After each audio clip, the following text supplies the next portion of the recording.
I knew that I would have a choice of to stay or come back. But I couldn't tell anyone that, because if I did, I would be giving up my power to fully own that decision. And then I would be co-creating with whoever I told, which would mean I'm co-creating with whatever fears that they might have of me not coming back. Absolutely. So I decided I cannot tell a soul. I went in for the surgery, and it was...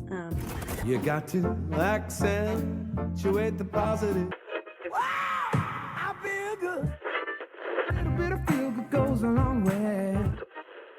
You're listening to Karen Swain, teacher of deliberate creation, accentuating the positive, showing you a way to a better life. Accentuating the positive, it's not just fad, it's sanity. Who in their right mind would accentuate anything else?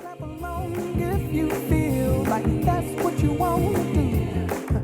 G'day, and welcome to another show, Accentuating the Positive with Karen Swain. Always a blessing to be with you again, expanding and awakening consciousness. Well, we have an extraordinary story for you today with the wonderful Nicole Majik. Welcome to the show, Nicole. Thank you so much for having me, Karen.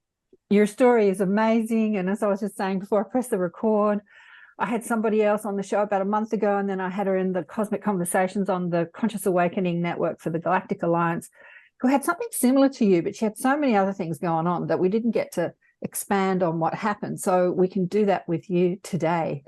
Let me share a little bit about Nicole. As a small child, Nicole was able to see auras, which allowed her to perceive many levels of awareness. And in March 2006, on her way home from work, Nicole was in a fatal car accident, which resulted in an extraordinary near-death experience. This changed her life forever and in every way. Before this, Nicole had an interesting and extensive background with a bachelor's degree in biology and chemistry and a master's in metaphysics, and as a financial advisor. Nicole is a mum of 4 who has overcome many adversities in her life, severe mercury poisoning while being a sole parent, providing for her family. Today, she is an accomplished leadership and empowerment strategist and educator, and has created a highly effective life-transforming empowerment program. She awakens people to their true potential by erasing limiting programmed beliefs and showing people how they can live the life they deserve without compromising who they are or what they love. She founded the Majik LLC in April 2008, which is her coaching and consulting business, which straddles the corporate world and people wanting to know more about their potential. You can find out more of Nicole's work at Majik, spelled MAJIK, But let's go into, do you want to start with what you were perceiving as a child before we get into 2006? We'll just dive right in anywhere. I'd love to just explore a little bit what you were seeing as a child and how that unfolded before you had the sledgehammer moment that woke you up. As a kid, I actually grew up in a very Christian household. And so my perception of what my gifts were, I perceived them as gifts within me, but everybody else did not. And it was very confusing because my whole family is very, very intuitive. They have prophetic dreams, all visions, all kinds of things, just like clairvoying and different things like that. And for me, it somehow was different. And I ended up being demonized through my years and into my adult life. My ability to see auras, I found out, was not something that everybody really had when I was about 7 years old. And that was while we were in church.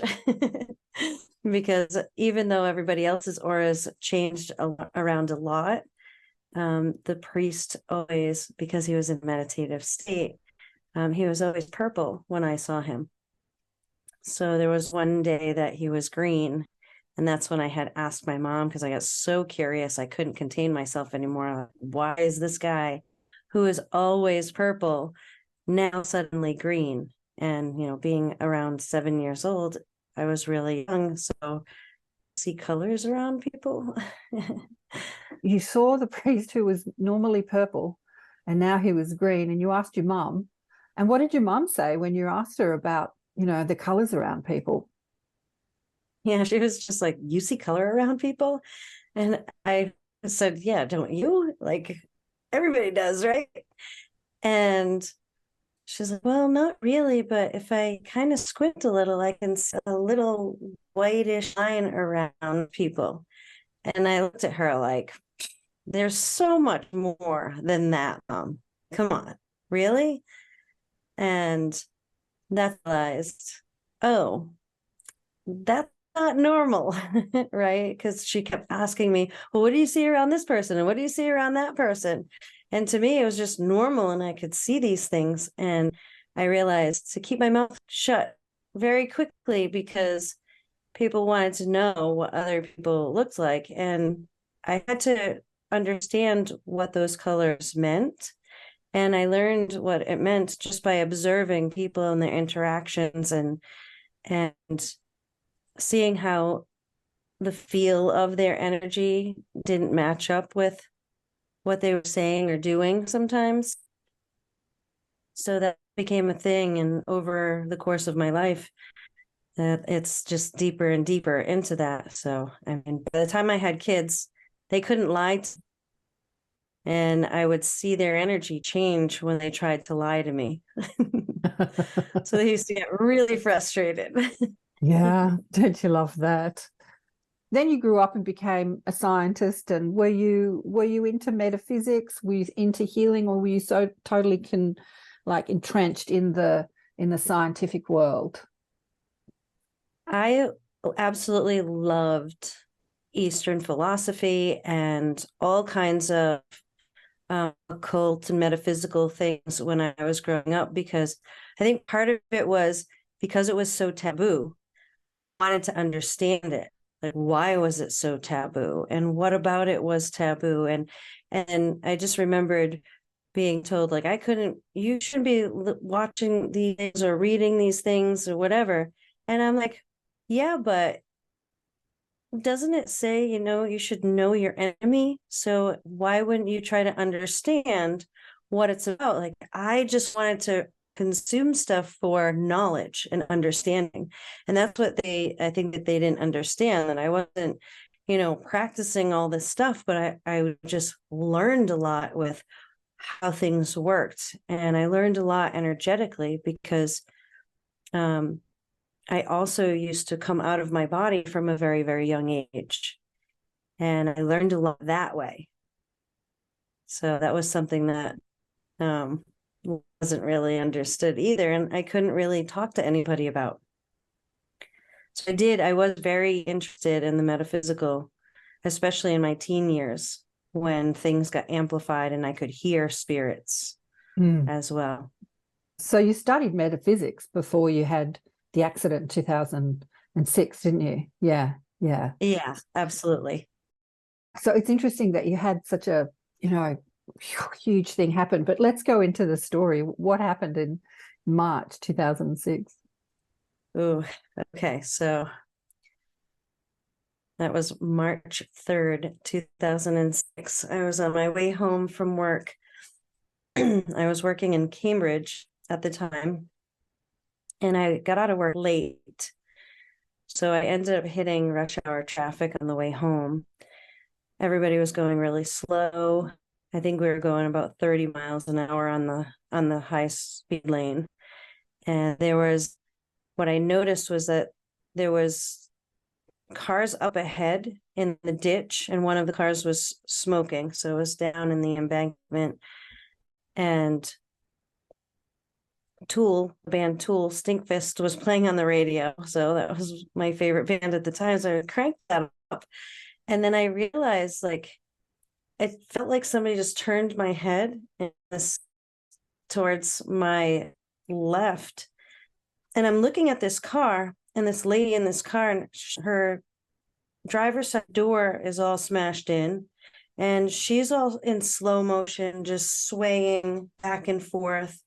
And her hair was covering her face, this beautiful, curly, really dark brown, black hair. And it was funny because I could see like the sun hitting against specific hairs. And there were all these details that I noticed, and everything was slowed down to the point where my mind was racing while I was watching everything happening in slow motion. So I had a whole conversation in my head around, oh my God, this lady's hair is so beautiful. And I wish I could see her face right now. And why is her door smashed in? And what actually happened? And where's the car that hit her? Because obviously this just happened. And then it felt like somebody pushed my head up. And I'm looking at the car that went up and over the Jersey barrier and was now pointed to land right in my lap, right where my steering wheel was. And the guy that was in that car, he was screaming, and his face was all contorted from screaming and, being up in the air. And our eyes kind of met for this fleeting moment. And I realized this guy's landing in my lap. And it was like I could see all of the things that were about to happen. And he was going to land in my lap. And then his car was going to go over on mine, pushing the roof of my car down onto my head, breaking my neck, and then I'd be dead. So when I saw in his eyes, I kind of just and saw that whole vision unfolding. I ducked down I had my steering wheel in my hands. I ducked down as far as I could. And I know that I screamed. And then I just saw all of my family come up to me one at a time. And it was like we sat down and had a little conversation, and I said goodbye. And I did that to each and every single one of them. My kids especially, and my husband at the time. And then after I said goodbye to all of the very close women, I just said, okay, I'm ready.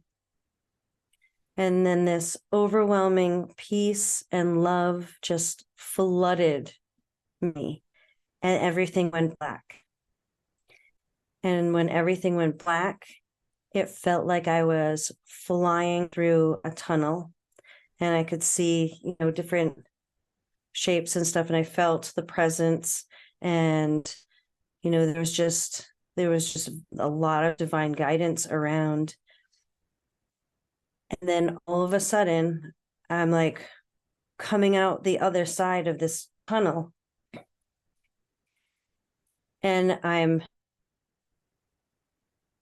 flying, like not flying, but I'm down, like I came to like a gasp, like if you were underwater and somebody held you under the water until this is it, the last breath that you could take, or you're passing out, and then all of a sudden they pull you up, that kind of gasp. And I just came to and went like trying to get as much air into my lungs as possible. And then looking around and seeing I'm on the highway during rush hour traffic, and there's absolutely no traffic around. And I just came to saying, oh my God, I almost just died. Oh my God. I'm looking at my rear view going, okay, where am I? Oh my God, I should have been dead. And then I was like, oh my God, am I dead? Because no one in front of me, no one behind me, no one on the other side of the highway at all. And then all of a sudden, as I'm saying, WTF and all these other expletives, I see this lone car come down the other side of the highway. And I'm thinking, my joke on this is, well, which side of the freaking highway am I on? The way to heaven or the highway to hell? Like, what is going on here? Might need to change my music. So I'm sitting there like, what the heck? And nothing made any sense. So what do? I called my mom. And when I called my mom, she answered the phone, and it kind of went like this. Oh my God, Nikki, are you okay? I was just praying for you. I usually pray for you in the morning, but oh my God, I just had this feeling that like I needed to pray for you. And I was praying for protection. Are you okay? Are you okay? And I'm like, Mom, can you just shut up for a minute? I'm like, am I dead? And she's like, what? What are you talking about? No, you're not dead. What are you talking about? What's going on? And then I told her the story, and she said, oh my gosh, you rode angel wings. I'm like, well, it seemed more like a wormhole to me, but whatever it was, yeah, I definitely rode something. And then I ended up mapping out how far away it was, because I knew where the thing happened. And then I had taken notice of where I ended up when I came to, like, with that big gasp, because there was a very specific bridge that I was near. And that was like 2.5 miles away from where the thing happened. And if I can back up for a minute, this happened at a time in my life where I had postpartum depression after my third child, and that kind of spiraled down. And I didn't realize I had depression, but I was obsessed with thinking about how I could die every moment of every day. So it was like I'd have fantasies around, like, if anybody knows what the show 1,000 Ways to Die is, all these freak accidents and stuff, that was the stuff that was going through my mind all day long. Well, I could do this, or this could happen, or just all these weird things. And how I could take my life, how my life could be taken, all of it. And my mantra ended up being, because these kids need me, that just hang on just a little bit longer. That was all I would say. So I'd fantasize about it and then say, all right, these kids need me. Just hang on a little bit longer, just a little longer, just a little longer. And that used to be my day. Fantasize about death, hang on just a little longer. And when this happened, that flooding of that love vibration completely flipped the switch, because I didn't think about death like that at all anymore. I had this fervor for life. When I walked through the door and my son had greeted me at the door, my son, I grabbed that kid, because it was 2 days before his birthday. And I grabbed him, and I love you so much. I love you so much. And it was just like that love vibration that was like coursing through me. And I was just trying to give it to somebody and share it.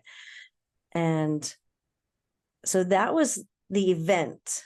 And then everything that happened afterwards was just crazy transformational in my life, and has propagated out ever since. What do you think happened to you during this experience? That's a great question.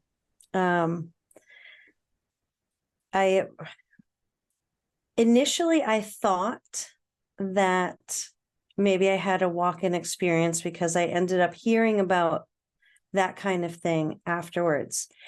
And there was something that still didn't make a whole lot of sense with that, but it mostly made sense. So I kind of went with that to give me something to hold on to, something to learn about, or, at least understand in a particular way. Over the course of like fast forwarding, I ended up watching Interstellar and realizing that, okay, there's so much more that made sense. Like all the gaps that I didn't know, or I didn't have filled yet, everything was filled in. And it felt like, I had this near-death experience where there was maybe some kind of upgrade, just some information downloads, energy uploads and whatnot. So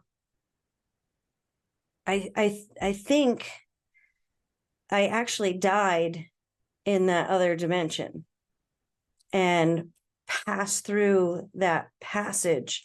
So it actually upgraded a different version of me, because my essence, the energy left that body and it had to go somewhere else, right? So I think that it went into another dimensional me and like added to it, because it was like, okay, now I feel like I have some kind of purpose in life. And it helped me to be, out of a certain state, because there were a few anomalies where certain things were in different places, or something did or didn't exist, or existed in a different spot than it did in my recollection. And my kids even had different memories than I did. So, and they were just slightly different things. It wasn't anything that was huge, because I think in order for you to be able to move from one dimension to another, the subtleties have to be just that, subtle, instead of huge changes, because otherwise it would dismantle your brain. Because then you'd be thinking that you're crazy, or you'd be deemed crazy or something, and it just wouldn't work out. So I really think that that's what happened, and I died. So I came into this space, and when I found out about that accident, there was a guy who hit a woman, went up over the Jersey barrier, landed on another woman, like I described, and those two people both died. So I think and of course, coming in from rush hour traffic where it's bumper to bumper and you're barely moving on the highway.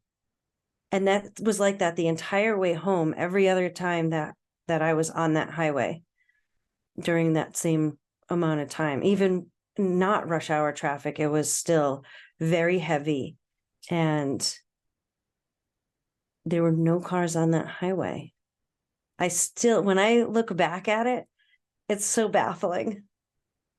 So you drove home like sort of traffic free? Yes. Like, yeah. Amazing, amazing. And as you were driving home, were you feeling that sense of, that love that you felt when you're feeling that all the way home? Like the entire time. I mean, I even had called, I'm divorced now, but my husband at the time, I called him up and I'm like, you're not going to believe this. And he's sitting there going, you're exaggerating, you're making this up, you're this and that. And I'm like, all right, whatever.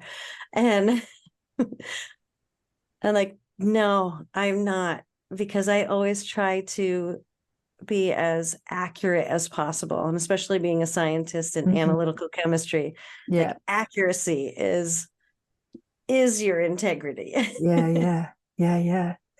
With this other person I had on the show, Desley Locke, Australian naturopath, she had a similar experience, but not quite as extensive as yours, in that she was in a car accident, and a bad car, like a head-on, and she was completely okay. And she's like, God, I escaped that. And the guy came over that hit her and said, are you okay? Are you okay? And she's like, yeah, I'm okay, but my car must be a total write-off. Like, she was worried about the car. And then he said, let me just pull over. And he got in the car and he took off. Just like got out of there, just made sure she was okay. And she got out of the car and there was a scratch on the car. There wasn't a scratch on the car. Yeah. So what happened there? Like, what happened there? Right? So there wasn't a scratch on your car either. Like, there wasn't. It's nothing. like nothing happened. Like, the accident didn't happen. Yeah, it was like I was just projected forward, wherever, and it's crazy to think about, because if you try to think logically around it, No logic. in my mind, it just doesn't make any sense. None of it makes sense. Unless But I was there. yeah. Well, it was makes me. sense when you say that you landed in a different parallel reality of you. Yeah, a different parallel reality of you. So it's interesting, isn't it? Like that person that was depressed and wanting to die, she died. She died. But another you that is here to make a difference, she lived. Yes, she did. and And she really learned how to live and Yeah. love that life. So tell us the changes that happened after that, like how you transformed your life and how your family reacted to you. Did they remember you being depressed? I'm trying to work this out. Or did the loving person that come home, was she always in their life? How did that work? Yeah, that's maybe a little bit fuzzy even, because when I came to, it was, there was a lot of really tapping into intuition. My intuition just like exploded out. So there was a lot of being able to focus on myself. So no matter what was happening before that, I turned to tapping into understanding things for myself and just exploring what was happening, because it felt very existential crisis. It felt like there were so many things that were happening and unfolding at once. I wasn't sure if I was keeping up. So when I just started getting more into deeper meditation, and I'd have all of these visions. So I was writing in journals like crazy and just keeping to things. And there was a lot of being called to purchase certain crystals and just understanding what they were and how they were being used. And even my son, I had done something for his birthday, and I had this bag of assorted crystals, and I was really tired one day, and he brought one over from the bin of them or whatever. And he's like, "Mom, what is this?" And I just kind of automatically put my hand out and was like, I'm really tired. And as soon as he dropped it in my hand, I was like, "Oh, that's chrysoprase, and that's really good for this. And this is a really good stone for you because it'll help you, keep calm and centered and focused." And that kid had a lot of energy at the time. And I sat there going, I don't even know how to spell chrysoprase. Like, what is that? I've never even heard the word. And thank goodness for the internet, because I ended up looking up so many things that I'm like, I've got to be making this up, and go and look it up. And also thank goodness for autocorrect in, spelling. And I looked things up, and everything was as I saw it. Everything spot on. So I started just diving into all of that. And that's when I found out about walk-ins. So that kind of triggered a little bit more of an existential thing, because, okay, so if I am a walk-in, then am I myself, or am I a completely different person? What is that? And who are these people then? Why do I want to be here? Right? So there started all this stuff. I had changed the way I looked. I changed my hair. I changed my clothing style. It was just weird. There was a lot of things that I couldn't help but do to see, it felt right. So I did feel like a different person. And it was weird to feel, because a lot of our growth feels like an existential crisis, because especially when you're stripping away deep-seated beliefs. Yeah. When those come out, sometimes it feels like, oh, well, who is this person now? Like, this feels different and cool and weird and fascinating all at once. Yeah, exactly. Yeah, you're stripping away one identity and a new identity arises. So what was the answer to that question when you said, who am I? Am I a completely different person? Is this an upgrade of me? Because I think you've got clear guidance. You know, you've got access to your guides. Did they answer you? Because they seem to be channeling through you. Did they answer you when you asked that question? Yeah, it just felt like a higher version of myself. Yeah. And with that, it was just keep exploring. Because when we understand who we are, there are so many layers and you can go so deep. And it's just, that is part of our lifelong growth path. Exploring our multi-dimensionality. When you were saying you were channeling the knowledge of the crystal, what I got was that there's a aspect of you in another life who was working with crystals, and that aspect of you was channeling through you, that expert, that shaman, that one that knew all about crystals, even though you, the identity of you, didn't know the name of the crystal, but you accessed that multi-dimensional, that aspect of you. Yeah, so I think you're absolutely right. How did you reconcile, or how did your family or friends, because you said you grew up in a very religious family, that sort of, if you talk about crystals or psychic ability, it's the devil's work. How did you reconcile all that with your family? Were they on board with you? Were they open to it? Did they say, oh, you know, we've got to put you in an insane asylum, or what happened there? So by the time this near-death experience happened, I was an adult. So it was kind of like I wasn't living under their roof. And now I get to choose what I get to choose for my life. So I did kind of keep it a little bit, under wraps as I was figuring some things out. But as I progressed, I realized I just have to be me. And this is one of the reasons why becoming fearlessly authentic is part of my brand, because part of one of my beliefs was, if I don't become who they want me to be or act like that, then I won't be loved or accepted for who I am. So, and then there's a lot of conditions around that. And then I realized, well, that doesn't work, because all that does is stifle who I am. And that stifles me from aligning with what my truth, my passion, and my purpose are. So I have to be able to be me. And I can't really care what they think, because guess what? I get to live my life. That's why I have my life. I get to make my decisions of what my journey, what my life looks like.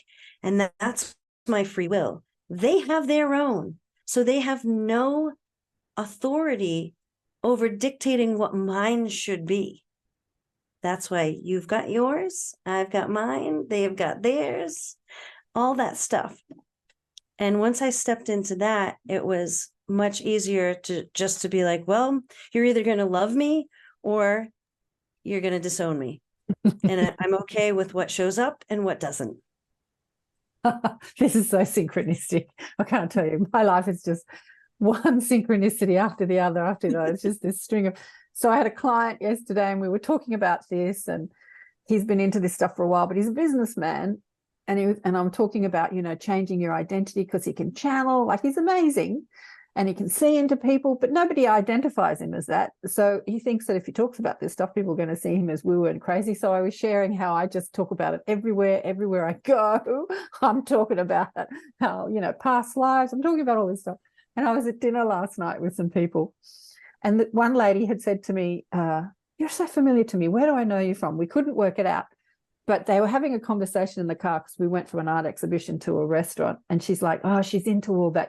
She was like a skeptic. She's a skeptic telling this other woman, oh, she's into all that, stuff, and rolling her eyes, that spiritual stuff like this. So I'm sitting next to her at dinner, and her friend revealed what she said in the car, and I laughed and I patted her on the thigh, and I just like loved her for her skepticism. And then I started talking about how my mother reincarnated. I'm talking to my spirit guides, and it's freaking her out. And she's giggling and I'm giggling, like, isn't this fun? You totally think I'm crazy, and that's okay with me. It's like, you just have to be who you are. There's so many friends and friends, clients, I should say, people that belong to my group that, you know, they're into all this stuff, and people that are listening, but they'll never talk about it in public. They'll never share what they're into. They secretly watch these shows and listen to your stories. And yeah, we just got to get out there and talk about it, right, Nicole? No, that fear of judgment is just so deep in some people that it's there. And I know I've experienced that too. And even that visibility, right? Because there's a lot with stepping into being so much more visible. I had weird stuff that would happen every time I became more visible. I actually would have people come around that were like creepy and like very sexual, like creepy sexual. And it would make me want to like hermit, because it triggered a sense of I'm not safe, until I worked it out. And then I realized like this is completely a different thing. And even though whatever they were doing, I worked it out, and I don't feel unsafe anymore with that. It's okay, whatever it is that's triggering in you, it has nothing to do with me. And I don't need to hermit against that with you.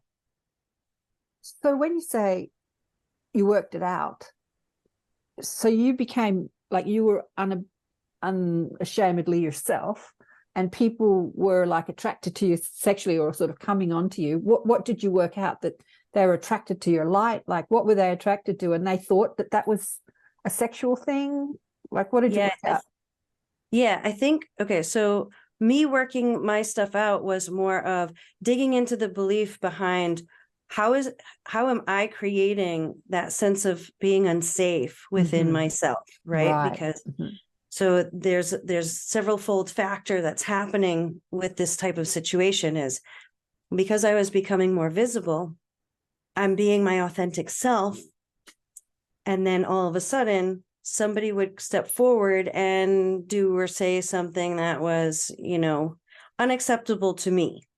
So it crosses a boundary. So one part of it is keeping my boundary with other people, right? And then the other part was discovering the belief that was underlying there. And without going into the whole process, because I have a process to this, and deducing it down, it stemmed from, because I couldn't be my authentic self as a child. I had to be what people wanted me to be. So it wasn't safe for me to be my authentic self. Yeah. Because if I did, then I was demonized and I wasn't loved or accepted. So now when I moved into being my authentic self, there was that underlying belief that would create something, whether it was, and the way that the universe works and the synchronicity of it all, it's not like you're making somebody go and do this, or you're purposefully doing something. It's just something that happens because of a vibrational flow, right? Yeah. And when it would happen is, so my heart would be opening up as being my authentic self. So when my heart opens up and that love vibration flows, people feel good about themselves when I'm around. People feel elevated. And when they feel in that place, sometimes with their beliefs, whatever that is, sometimes their love vibration and belief around love turns into whatever their belief is. And sometimes it's, love equates to sex or lust or whatever that is for that person. So it has nothing to do with me, and that's on them. But on me, it was when somebody would act or say or reach out in a certain way, I was receiving it and perceiving it as, I'm not safe. Unsafe. And I totally am. But that was Yeah. part of the belief. I'm not safe to be myself. So this person was showing you what was still active in your vibration, and then gave you an opportunity. Oh my God, I'm still holding that, even though I'm being more authentic and loving life, I'm still holding I'm not safe. I can change that. Now I know I can change that. Yeah, yeah. So bless that creepy person that's trying to hit you up. It's like, right. creepy sex person. But that's it. That is the whole part of the people that are in your life, the things that come up that are not really aligned. Look at those things, because there's a twofold factor. There's what is it for you and within you, and then there's the element that's theirs. And you don't need to worry about what's theirs. You only need to figure out what is yours and what does it mean to you, and then how do you want to move forward? How to align it so it's aligned with your values and your truth and your passion and your purpose, your authentic self. Yes, exactly. Exactly. If people are triggering you, then they're showing you what can change. It's like last night, sitting next to this gorgeous woman. I've known her for years, but she thinks that everything I do is stupid and not sensical. And she's like totally in judgment and skepticism and ridicule. But I can sit next to her and giggle and enjoy her judgment of me instead of being offended, and when you know that you can enjoy someone judging you and putting you down, that it's not triggering any I'm not good enough, I'm not worthy enough, people think I'm stupid, people think I'm woo-woo, like it's all gone, right? Yeah. So yeah, people can come on to you, they can judge you, they can call you woo-woo and crazy, and you can love it. You can laugh and that's the thing, is when somebody is judging you, you know that they judge themselves so severely. Yeah, totally. So that's their reality, is because I judge myself so severely, I project it out onto you. So that's really the thing, is, love that person, because they're judging themselves more harshly than they need to. And until they're ready to see that and do that work for themselves, you can just be like, yeah, let it roll. Yeah. Because it doesn't bother. Yeah, absolutely. Oh, what a great conversation, Diane. I didn't know we were going to go there, but so cool. So cool. So just getting back to the experience, when you came home, you noticed things that were different, but did your family, like your kids and husband, sounds like your husband noticed you were different. Like, were you different to them? Yeah, I'm still trying to work out because you seem to have popped into a parallel reality, but was the Nicole in that reality depressed and suicidal like the other Nicole, or was she all love and light? Or was there a transformation in both realities, one sort of left and one transformed? I think that's kind of more so what happens, because if you think that these parallel realities, that when they are merging together in this particular kind of fashion, you have to be able to step through this doorway, and mostly everything is very much the same. There are just slight differences that happen. So mostly it feels very normal. But with the near-death experience and just enough that was changed, because that triggers this love vibration, a whole healing vibration happens. So love vibration is healing vibration. So because that ripped through my entire body, there was a lot of healing that took place instantaneously. So that's what the big transformation was in that person. So a life transforming event happened, which gives justification for the trigger to change. Does that make sense?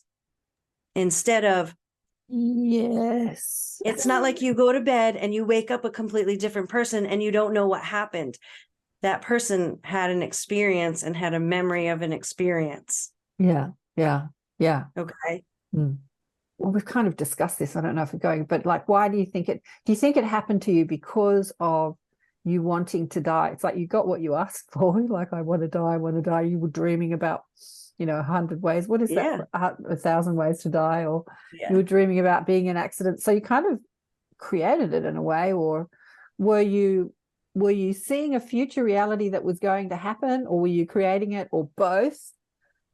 Geez, it can kind of, it fractals out, because that's really it. And that whole fractaling is what made the most sense with seeing that movie.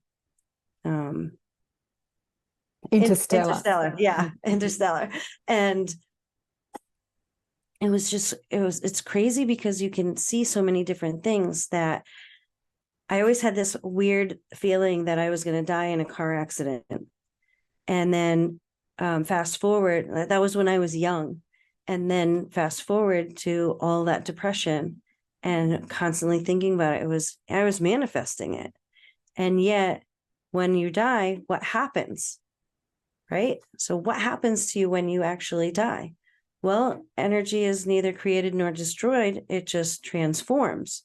So how does it transform? And you can take it or leave it, but there's a potential that, hey, when the versions of us, if we're the same person in different dimensions, the version of us, when that dies off, just transforms and combines with another version of you in another dimension.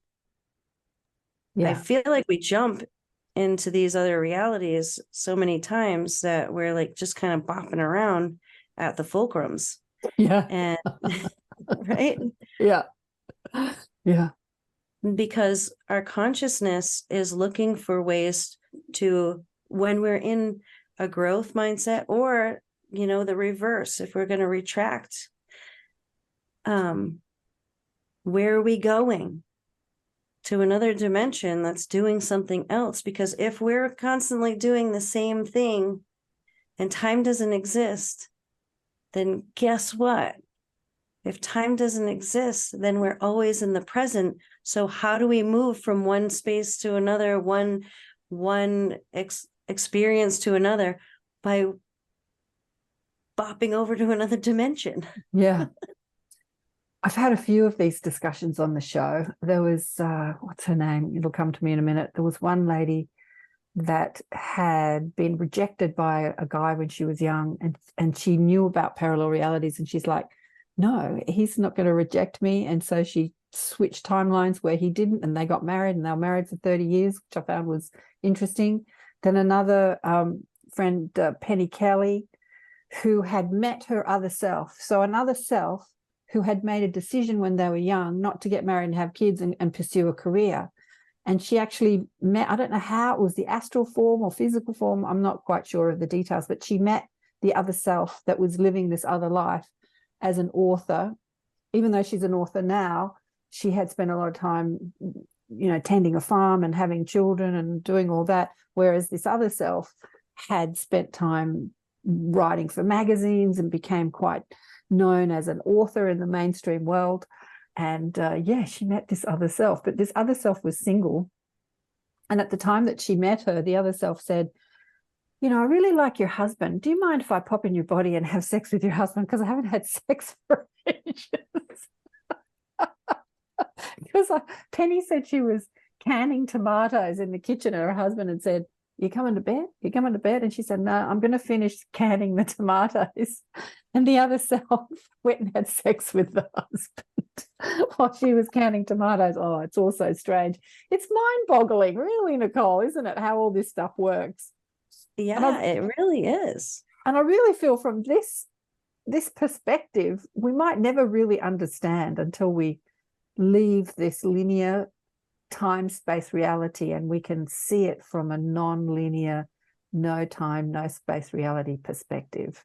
And that is super key right there, because that's something that I've been saying for the last few years now. And the more that I step into accepting that and practicing that, which it's kind of weird because we live in this reality that we have times and deadlines to everything, and when we have to pay our bills and how much money we have to make by a certain point, to pay the bills, all that stuff. So we have these timestamps that are constantly keeping us in that time. Yeah. But when we slip out of that, weird things happen. And even there's something that happened to me last night that I don't know if I can get into all the details on, but I'll say this. So I'll give like a little glimpse, and maybe this is something we follow up with later if the people want to hear it. But it was such this thing where my boyfriend and I woke up. We both have these weird sleeping patterns. So we both woke up, and then we had this whole conversation with each other.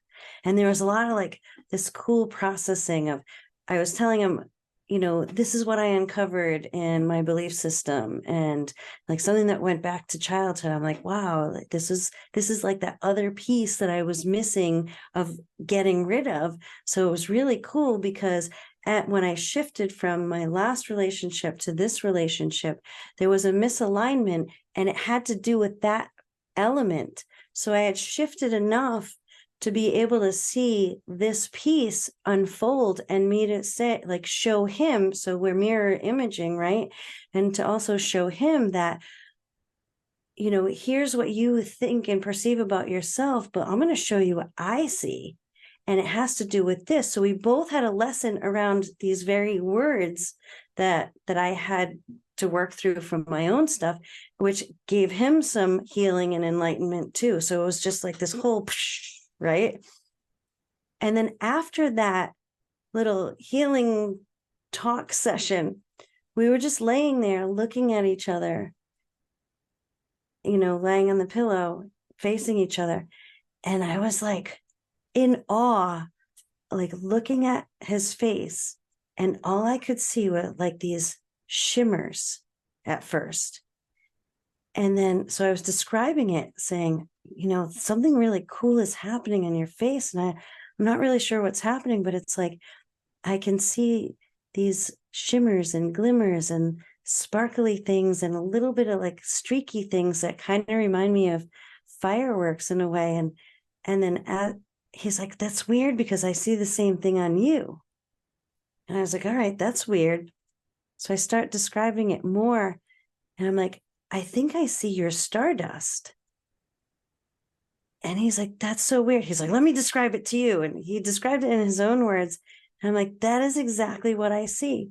And then, you know, our faces were like morphing and like disappearing. And then all of a sudden it was like it opened up, and you could see into galaxies.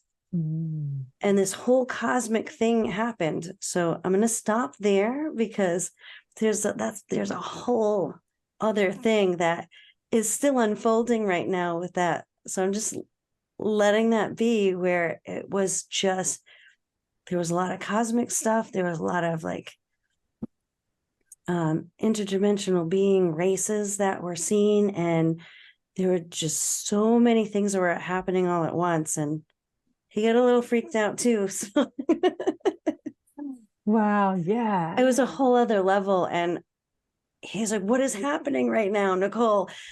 And I just said, you know, this has never happened to me like this before. Like, I don't even know what's happening right now. This is something crazy. And everything that we described was happening. We were both seeing the exact thing, looking at each other. Cool. So weird. Sounds like you had reached a level of vibrational frequency in your appreciation of each other that had allowed you to dissolve your human identity and see into your multidimensional aspects. Yeah, and it was showing you, because a question, even before we came on today, I was thinking about you and listening to you this morning and thinking, I wonder what her star lineage is. Sounds like you were shown last night what your star lineage is. Do you want to share any of that? Like where you've played on other planets and Oh, yeah. So there's definitely a few of the Pleiadian pieces there, definitely. Arcturian. I feel like there's also a little bit of Sirius, but I definitely have this affinity for Arcturus and some Pleiadian, and I've always been attracted to boaties, so within Arcturus. So there's that. I feel like there's several pieces in there. And then there's also something that I've always been connected to that I hadn't seen anything around, but like I just called them the Temurians. So it was something from Temu. This is how I recognized it. And I remember seeing these beings from a long, long, long time ago. But yeah, there was just so many different morphings and seeing of things. And then even some guides were coming through. He saw one of my guides overlapping my face. And I'm like, oh, that one really reveals your fears. And it did. It revealed a fear. So it freaked him out. Why did it reveal a fear? Did the guide look scary? Because it shape shifts into something that means something about the fear. And it actually is bringing an awareness. So our human reaction with fear, and I've experienced this with him before, my guide. And so it's very gesture-ish, very gesture. And I drew this gesture the first time that I met him. So I showed him my picture. I'm like, oh, it sounds like you met my jester. And I showed him the picture of it. And he's like, oh my God. And like, he's just like, I don't want to talk about it. I don't want to talk about it. I don't want to, because he's like, that is the exact image that I saw. And I'm like, yeah, I'm not surprised. But this gesture will expose a fear. And I can give an example of the phases that he'll take you through if you allow yourself to be curious and open and work through it. Because what will happen is he's going to show you that fear fast and furious and come at you with it, directly at you. And it'll be flying at you so fast that you don't know what to do. So it triggers the fear and you feel the fear. So the first time that happened, I was like, I could hear myself saying, help me. And because I felt unsafe, help me. So it was out of fear, help me. But then he showed me, you're only doing this to yourself. Do you understand? And I was like, oh, help me. But help me understand. Right? And then he was showing me some more things. And then I said, help me again. And that was, okay, help me see what I need to do to overcome that. So you see like how we go through these things. And I was actually saying when I was in a clear channeled vision of this, I had some people that were nearby and I knew I said, help me 3 times because I knew I said, help me 3 different ways. But they said, I was saying, help me for about 3 minutes straight, over and over again. Wow. Because I was in like such a deep trance with it, with what I was doing, the work that I was doing. And I was like, oh, that's really interesting. And I'm like, thank you for not trying to help me, because it wasn't about you helping me. It was about working through what I was working through. It was pretty cool. Yeah, absolutely. Yeah, you definitely work with the Arcturian consciousness. They're masters of mind, here to teach us about our, how we create our reality. It's that sort of work, like the conversation that we were having, seeing what's active in your vibration, seeing the fear. Like if you're in fear, it's because there's a belief that is active that you're believing to be true. Like I'm in danger, I'm not safe, or whatever belief that it is. And yeah, the Arcturians are helping humanity with that at the moment as we shift in human consciousness. I want to get into, because we're really kind of getting out there in this conversation, you still work in the corporate world, in leadership programs, or what do you do in the corporate world? And you're straddling these 2 worlds. I'd love to know how you're bringing this knowledge. Can you bring this knowledge into this world, or do you dumb it down to make it sort of sound more scientific and logical? And Like, how do you do Well, it? I am a scientist, so I Mm. do love the science side of it, and I bring that science meets spiritual into it without making it all that like weird woozy woo that many type A personalities don't really want to hear about, right? So that's okay. A lot of there's a lot of ways to look at something and to analyze something.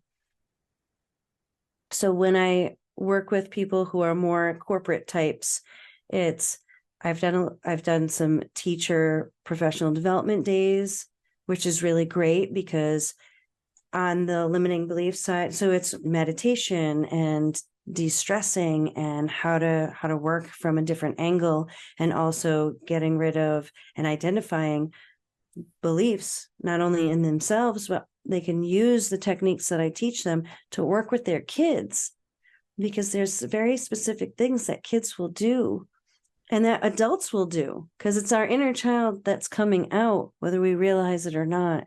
So I show the different techniques on how to delve deeper into understanding themselves, which also helps them to work with their kids, especially the kids that they perceive as troubling or disruptive, because those are the kids that are looking for certain types of things. And if you're not giving it to them, they're going to lash out in that disruptive way. So that I work with people like that. I work with sales teams. The sales teams that I've worked with are typically teams that are having a little bit of a hard time with, basically they're triggering each other and keeping each other in victim, villain, hero modes, and they're not growing together. So they're not really understanding and communicating properly to make things happen and be productive. So I shift the minds of all of them in at once so that they become more productive and work together, and it escalates the team exponentially. Financial advisors as well, and a lot of the like corporate leadership development type days that everybody gets together and they have a speaker come in and talk about, some motivation factors. And because I deliver with an experiential factor, I help people experience a shift in that audience so that they walk away and then they can continue that growth. But your story is out there. I suppose it's like attracts like, isn't it? They're not kind of watching podcast shows like this or the other podcast shows that you're on, sort of hearing about your near-death experience. Do you ever bring in that story into the corporate world, that you had a quantum shift, shifting timelines?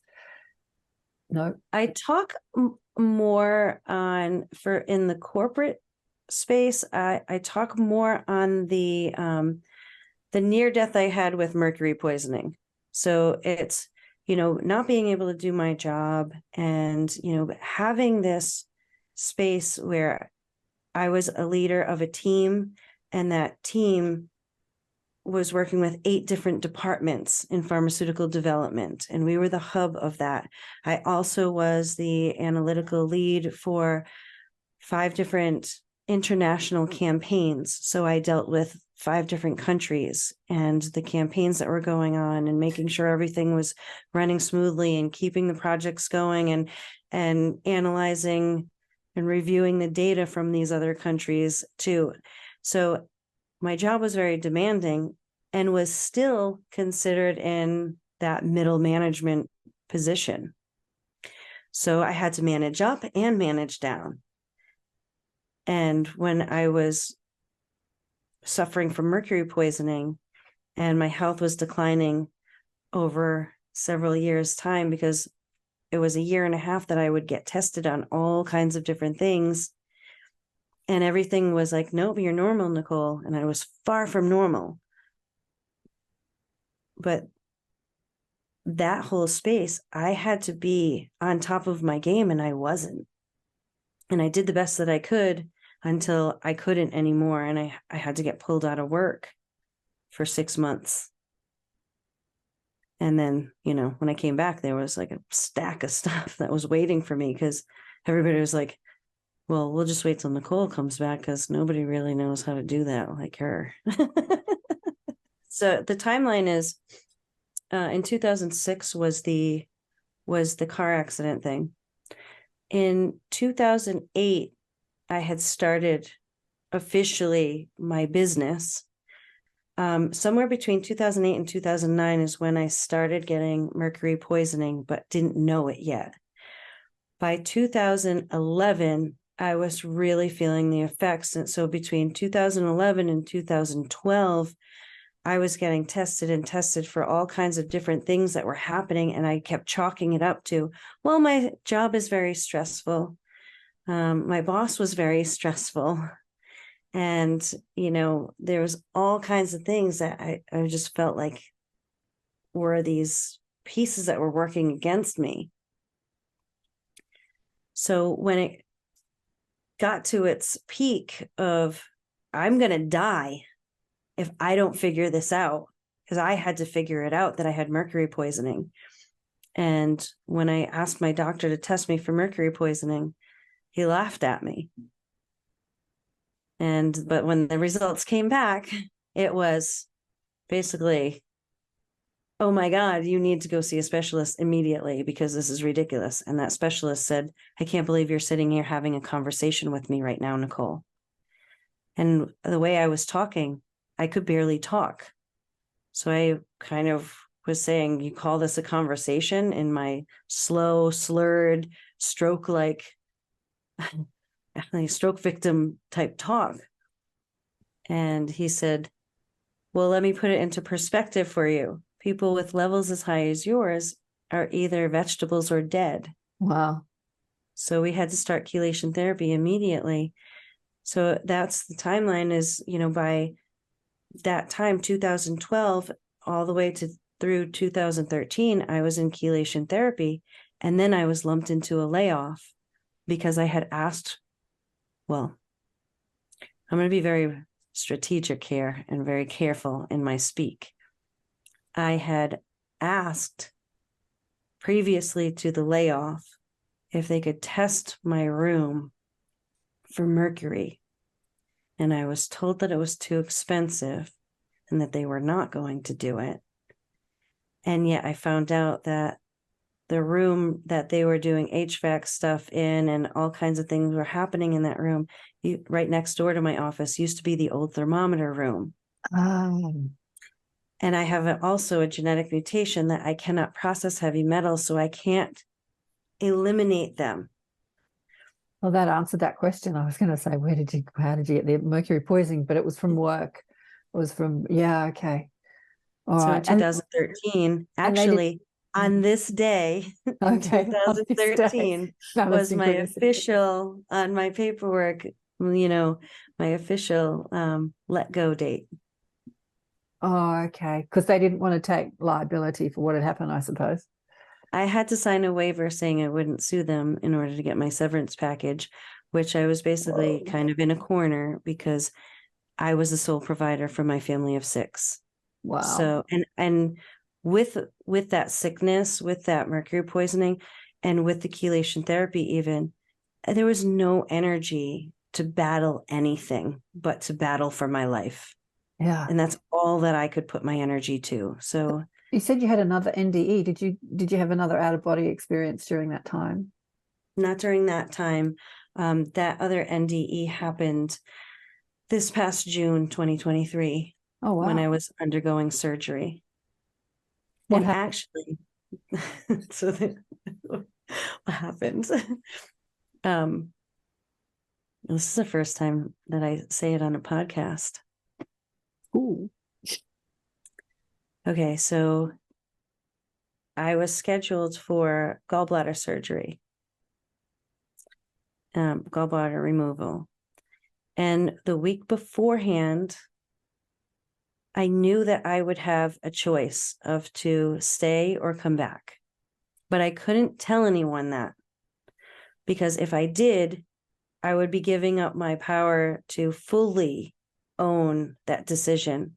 And then I would be co-creating with whoever I told, which would mean I'm co-creating with whatever fears that they might have of me not coming back. Absolutely. So I decided I cannot tell a soul. I went in for the surgery, and it was 9:52 when they wheeled me into the surgical room, 9:52 turning 9:53. And I was sitting there as they were adjusting the table and prepping like the robot arms and like getting everything in position. And all of a sudden I went into, I go into these trance modes when things happen to me. And I went into this trance mode, and I think it was there that I decided, no, I'm coming back. Like, I've got to come back. So I was telepathically communicating with my friend Sandy. And I basically said, okay, remember these words. I have to come back, and I have a lot of work to do left. So I have to come back. And then it was, okay, get on the table and we're moving you over, because that was it. And then I remembered going out. And when I was out, it was like a bunch of dominoes, like people. I visited so many different people, and every single one of those people, so this is a shared NDE, every single one of those people, when I connected back with them, said to me, God, Nicole, I didn't know if you were going to come back or not. And Sandy had told me, when she called me later, she said, I don't know what you were doing at exactly 10:08. I'm like, I was on surgery, right? And she said, at exactly 10:08, I felt your presence in my car. And I said, hello, Nicole. And she said, I felt like you were debating on whether to come back or not. And I said, you get back there. You have to come back. You have a lot of unfinished work to do. So get back there and come back, right? And I was so out of it when I was talking to her that I was like, all right, we have to talk about this later, but I can't believe that you are reiterating the same exact words that I told you before I went into surgery. And she was like, what? So like, I can't talk to you right now, but just mind those words and we'll talk about this later. And then there was also, after the domino and with Sandy, and then there was this whole light burst thing that happened. And I probably could go into a half an hour on that whole thing, but speeding this up is, there was a huge download of stuff. And how I can explain that download is, there's so much information that was coming in, and some of it was for now, some of it was for later, and some of it had to be triggered by events or things. And it was kind of like if somebody were to take this picture book and just go, and you capture glimpses and images of things, but not the whole thing. So you just have these pieces. Yeah. That's what was happening to me. Yeah. There was also a sense of, there was another soul there that I connected with that was from past life soul. And I kept telling this person, I came back for you. I came back for you. I came back for you. And I didn't know what that meant. And I was trying to make sense of it in my current life. And I don't know if it fit right. It didn't fit right. It didn't fit right fully 100%. So I was trying to figure that out. I just had to let it be, because what ended up happening is the boyfriend that I met had a near-death experience at the exact same time that I was in surgery. And when I was coming back and forth, like I was trying to come through. So our timelines, so there's a lot more to this than I'll go into all the details, but our timelines, the exact times of things that happened throughout my day and my surgery and everything, were happening with him and his heart issue that turned into his near-death experience. That we connected at the same time in energy form. And when I was coming back, it took forever for me to come back. I was coming back in, and I would like trying so hard to open my eyes, and the nurse was sitting there, and I'd open my eyes and the nurse would say, Nicole, I need you to take a deep breath for me right now. And then I would just kind of go like this super shallow breath going, okay, I'm taking a deep breath and I just can't get a deep breath in. So I would take this super shallow breath that felt so labored to take. And then as soon as I took that breath, I would say, oh yeah, I wasn't breathing. And then I'd let that out like so weakly. And then I'd be out again. And then I just kept doing that. And it felt like 7 times I did that. And every time it was the same thing. Nicole, I need you to take a deep breath for me right now. And I'd do the same thing. And then the last couple of times I was, okay, I have to try to get back in here. And I was trying so hard to keep my eyes open. I'd be like, keep your eyes open, wake up, like just let me back in. And the last time I remember the nurse was like, you know, you've been here a lot longer than what you're supposed to have been here for. And I'm like, I had some work to do. I don't know. What can I say? I was busy on the other side. What can I say? Leave me alone. Right. Yeah, wow. Interesting. So the person that you said I have to come back for you is the boyfriend. Yeah. And we were put together in the most bizarre way because neither one of us wanted to meet anyone at that particular points in our lives. Yeah. Amazing. Sounds like you two have, work to do together. That's very cool.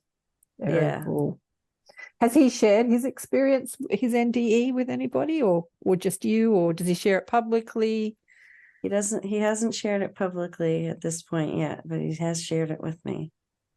So I think there's a little bit of exploration to be had on that. But when we connected on it and talked about it, it was like rapid fire back and forth with each other of timelines and just kind of squaring up what was happening physically.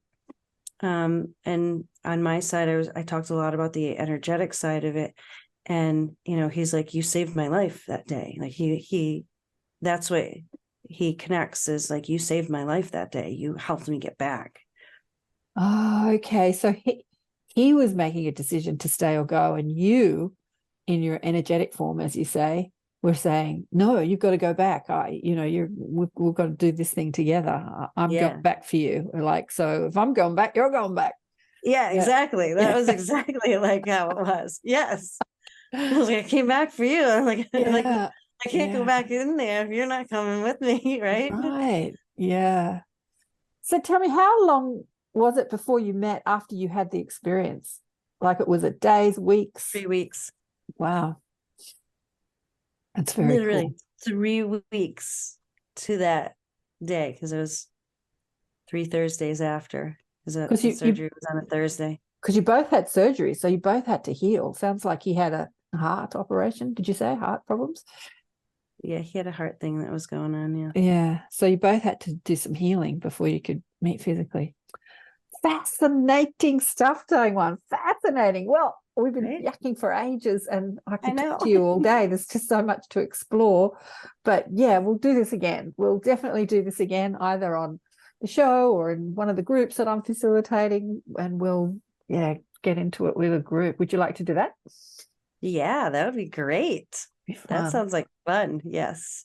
Oh, whoa. Well, I could ask you a million more questions, but I think we might just end it there. Thank you so much for sharing with us so openly and so beautifully. We had some tech problems at the beginning, which seemed to, it's funny, as soon as you finished talking about March 2006, they seem to all magically disappear, and then it's been great since then. But anyway, hopefully people will still, stay and listen to the conversation, because it's just been fascinating. Thank you so much for chatting with us today. Thank you, Karen. What a wild ride with Nicole. Amazing. She was sharing a few more insights into what's been going on with the meeting of her partner, which was fascinating. But yeah, a lot more to share from Nicole. We were talking about, after I turned off the recording, we were talking about so many things, talking about the expansion of consciousness and how many podcast shows that she's been asked to be on and sharing her experience and talking about people in the corporate world, how some of them, because I said, they're not going to find this podcast. And she said, well, some of them are the undercover, spiritual people that watch all these podcasts and never talk about it, which is the conversation that we had, that you find these shows and you start thinking about this stuff, and then you go into your work environment or with your friends and family and you never talk about it, thinking they'll think I'm strange. But the expansion happens when you do start talking about it, because you find other people, your vibe attracts your tribe. You'll find other people that that you probably think would never be into this stuff are. And, one day in the not too distant future, nobody will have to hide this conversation of thinking about parallel realities and life after death and reincarnation and telepathy and out-of-body experiences and multidimensional realities, speaking with consciousnesses, streams of consciousnesses from other worlds and other realms. It's all going on. How are you doing it? And how are you spreading the awareness of this knowledge? How are you expanding consciousness? I'd love to know.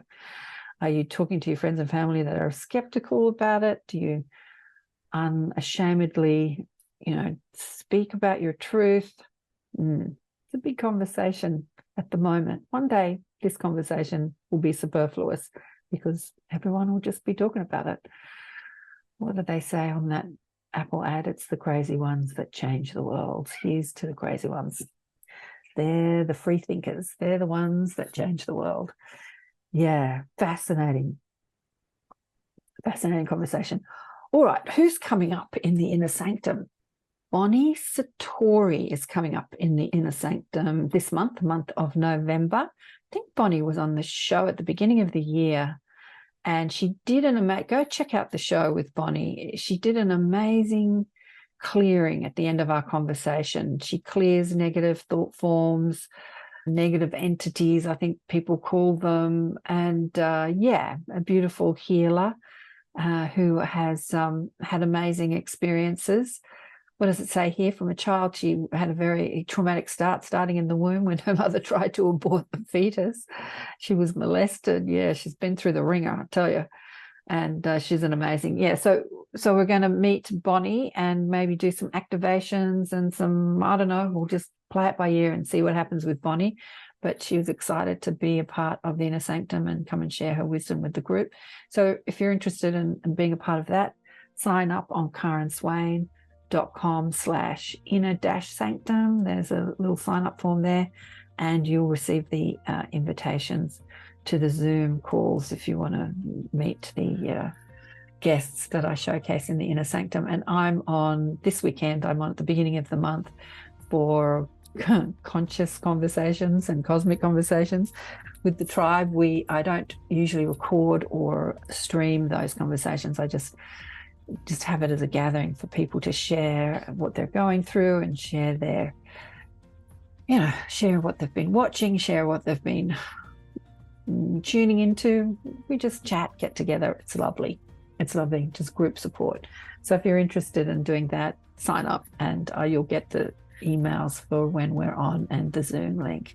And I look forward to meeting you in the online groups. And I'm going to be starting a healing circle soon. So if you're interested in finding out what limiting beliefs are stopping you from expanding more into your full potential, let me know and you can join our healing expansion, consciousness expanding circle. Big love to all of you, and to remember to check out the book Awakened by Love, Awakened by Death and Love. Death and love, same conversation. People that die say, I experienced love like I've never experienced it before. So death and love are synonymous, aren't they? No longer is death the grim reaper. Death is like returning to love, which is the first book I put out.